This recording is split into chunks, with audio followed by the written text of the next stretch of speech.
ఇంకా గుర్తించలేదనేటువంటి భావన కూడా ఇప్పుడు ఉంది. ఇప్పుడు మీరు అడుగుతున్నటువంటి సరే సార్, ఇప్పుడు మీరు ఓడిపోయిన పార్టీ గురించి ఎందుకు, గెలిచిన రేవంత్ రెడ్డి గురించి చెప్పండి. అంటే ఆయన అదొక ఫెనామినా కదా సార్ రేవంత్ రెడ్డి? అదొకటే కాదు, ఫైన్. రేవంత్ రెడ్డి గురించి ఇప్పుడు జడ్జ్ చేయడానికి, ఇమ్మీడియట్గా జడ్జ్ చేయడానికి వాళ్ళే చెప్తున్నట్టు ఇది సమయం కాదు. ఎందుకంటే వాళ్ళు 100 రోజుల్లో జడ్జ్ చేయమని చెప్పినప్పుడు నేను గెలుపు గురించి అడుగుతున్నాను. గెలుపు డెఫినెట్గా ఫెనామినల్. గెలుపును ఎవరు దీనికి రెండు రకాల కారణమే. ఒకటి, మొత్తం కాంగ్రెస్ అని నేను అన్నాను. ఎందుకంటే అంతకుముందు నేను కాంగ్రెస్ను 30 ఏళ్ళు 40 ఏళ్ళు కూడా చూశాను నేను. ఓకే, కాంగ్రెస్ ఎప్పుడైనా సరే లేచిందంటే ఒక లీడర్ వలన లేచింది. అప్పుడు వైఎస్ రాజశేఖర రెడ్డి అయి ఉండొచ్చు, ఇప్పుడు రేవంత్ రెడ్డి అయి ఉండొచ్చు. ఈవెన్ రేవంత్ రెడ్డి గారిని యాక్సెప్ట్ చేయడానికి కాంగ్రెస్కి 1 ఇయర్ పట్టింది. పార్టీలోనే, విత్ ఇన్ ది పార్టీలోనే.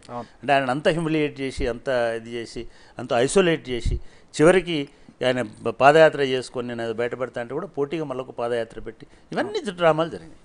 ఎప్పుడైతే ఎలక్షన్ రిజల్ట్స్ వచ్చినాయో లిటరల్గా కాంగ్రెస్ పార్టీ కూడా షాక్ అయింది. ఎలక్షన్ రిజల్ట్స్ కాదు, ఎలక్షన్ ప్రచారాన్ని మలుపు తిప్పడంలో ఒక 3 నెలల టైం తీసుకొని రేవంత్ రెడ్డి, నేను ఇంతకుముందు కూడా ఎక్కడ మాట్లాడలేదు, ఒక 3 months ఒక స్ట్రాటజిక్గా, ఒక స్టెప్ బై స్టెప్, ఒక aggressive face of political party. ఇంకా అంతకంటే అగ్రెసివ్ అయితే అది పొలిటికల్ పార్టీ కాదు, అది ఒక ఇంకేమో అవుతుంది. సో అట్లాంటి డ్రైవ్ చేసి, అట్లా ప్రెషర్ చేసి బీఆర్ఎస్ని చాలా భయపెట్టినాడు, గందరగోళ పెట్టినాడు. దానిలో 3-4 అంశాలు తీసుకున్నాడు. ఒకటి, చాలా పర్టినెంట్గా అందరూ మాట్లాడిందే, అన్ఫార్చునేట్ అది పబ్లిక్ సర్వీస్ కమిషన్ అనేదాన్ని పూర్తిగా నేను ఇందాకే చెప్పాను, ఇద్దరు అనుకుంటే వీళ్ళిద్దరు.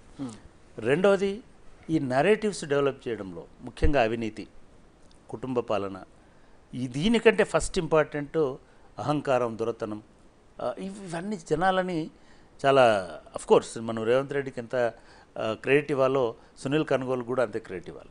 Entire strategy of Congress party అనేది దాన్ని కరెక్ట్గా పాయింట్ చేసి, పిన్ పాయింట్ చేసి పట్టుకోవడం అందులో 100% రేవంత్ రెడ్డి కాబట్టి సక్సెస్. చాలా తక్కువ టైంలో, చాలా తక్కువ టైం, 3 నెలలు గెలుపు అనేటువంటిది ఒక గొప్ప రిలీఫ్ కాంగ్రెస్ పార్టీకి. ఎందుకంటే దేశవ్యాప్తంగా ఇప్పుడున్నటువంటి వాతావరణంలో అటు కర్ణాటక, ఒక తెలంగాణ మాత్రమే వాళ్ళని కొంచెం ఊపిరి పీల్చుకునేటట్టుగా చేసి, ఇప్పుడు పార్లమెంట్ ఎన్నికలకి మళ్ళీ కాంగ్రెస్ పార్టీకి ఒక కొత్త బలాన్ని, ఉత్తేజాన్ని ఇవ్వడానికి 100% తెలంగాణ ఎన్నికలు రేవంత్ రెడ్డి కృషి అనేటువంటిది ఖచ్చితంగా ఉందని చెప్పుకోవడంలో మనకు ఎటువంటి సందేహం.